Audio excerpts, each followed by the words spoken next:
Hello, আজ আমি তোমাদের জন্য একটা নিরামিষ পদ নিয়ে চলে এসেছি। আজকের রেসিপি যদি ভালো লেগে থাকে তোমাদের, তাহলে অবশ্যই আমাকে কমেন্টে জানাবে। আর আজকের রেসিপিটা কিন্তু একদমই ঘরোয়াভাবে, ঘরোয়া জিনিসপত্র দিয়ে, ঘরোয়া সবজি দিয়ে কিন্তু রেসিপিটা তৈরি করব। তাহলে চলো এবার শেয়ার করি। প্রথমে আমি কড়াই বসে দিয়েছি, কড়াই দিয়েছি সর্ষের তেল। সর্ষের তেলটা একটু গরম হলে দিয়েছি পাঁচফোড়ন, তেজপাতা, শুকনো লঙ্কা দিয়ে ভালো মতোটাকে নাড়াচাড়া করে হালকার উপরে ফ্রাই করে নেব।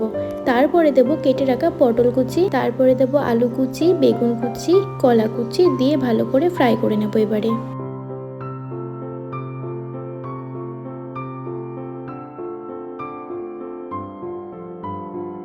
কিছুক্ষণ ফ্রাই করে নিয়ে এবারে দেবো হলুদ গুঁড়ো, পরিমাণ মতো স্বাদ অনুযায়ী দেবো নুন, দিয়ে আবারও কিছুক্ষণের জন্য ভালো করে নাড়াচাড়া করে ফ্রাই করে নেব।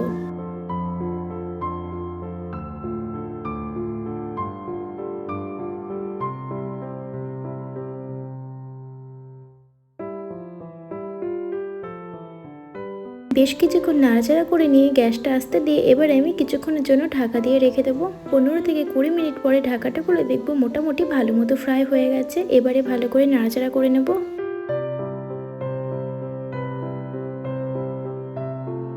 এইগুলো যখন ভালো মতো ফ্রাই হয়ে গেছে, এবারে দেবো শাকের ডাঁটা কুচি, তারপরে দিচ্ছি কয়েক টুকরো কাঁচা লঙ্কা। ডাঁটাগুলো মনে করলে আরো পরে দিলে আরো বেশি ভালো হবে, যেহেতু তাহলে গলবে না। আর ডাঁটাগুলো কিন্তু যেহেতু শাকের, তো ওই জন্য কিন্তু খুব একটা যে শক্ত হয়ে থাকবে সেটাও না। এবারে বেশ ভালো করে কিন্তু নাড়াচাড়া করে নেব।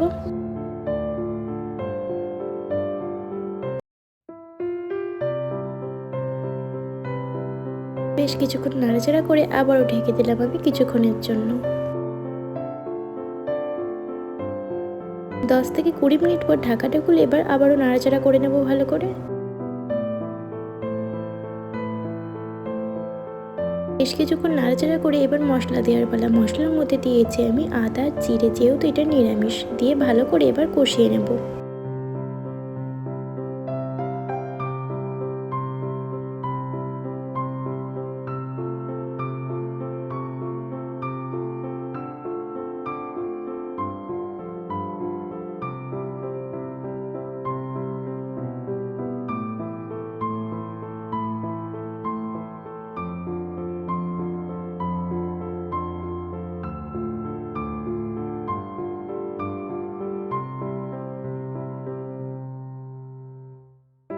বেশ ভালো করে অনেকক্ষণ ধরে কিন্তু মশলার সাথে সবজিগুলোকে কষিয়ে নিয়ে এবার দিচ্ছি পরিমাণ মতো জল। জল আমি এখানে ছোট বাটির 4 বাটি দিয়েছি।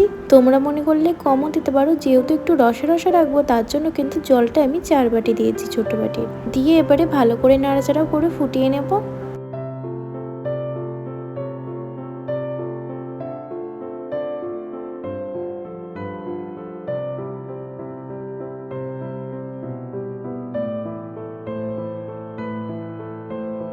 এবারে বেশ কিছুক্ষণ নাড়াচাড়া করে নিয়েছি আমি। এবারে আবারও কিছুক্ষণের জন্য ঢাকা দিয়ে রেখে দেবো।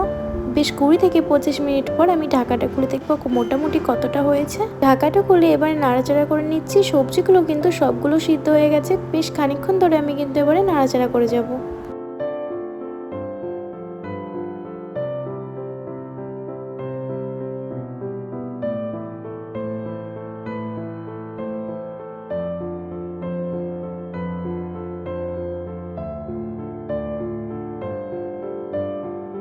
বেশ খানিকক্ষণ ধরে নাড়াচাড়া করতে করতে ঝোলটা কিন্তু একটু শুকিয়ে এসেছে আর গাঢ়সা গাঢ়সা হয়ে গেছে। এবার কিন্তু দারুণ লাগছে। আমার তো ফাইনালি রেডি। তোমরাও কিন্তু কমেন্টে জানাবে এই নিরামিষ পদটা কেমন লাগলো। বাড়িতে তোমরা তৈরি করো। টাটা।